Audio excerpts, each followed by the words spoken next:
Sidang yang menampilkan rekaman CCTV di rumah Saguling kemarin menjadi angin segar bagi kubu terdakwa Ferdy Sambo. Pasalnya dari rekaman itu, kuasa hukum Ferdy Sambo, Arman Hanis, menjawab kebohongan terdakwa Barada Eliezer soal tidak benarnya sarung tangan yang dipakai kliennya.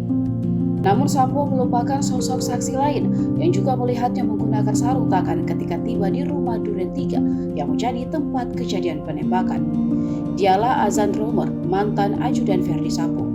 Romer adalah saksi mata yang sebelum kejadian penembakan terhadap Brigadir Yosua berada paling dekat dengan Ferdy Sambo. Dia juga yang melihat ketika Sambo turun dari mobilnya dan menjatuhkan senjata jenis HS. Saat persidangan akhir Oktober kemarin, Azan Romer yang dihadirkan sebagai saksi ditanya oleh JPU mengenai apakah melihat terdakwa Ferdy Sambo memakai sarung tangan, dan jawaban Romer dengan tegas mengatakan ex-Kadif Propam itu mengenakan sarung tangan medis berwarna hitam. Meski Ferdy Sambo bersikukuh membantah keterangan Azan Romer kala itu,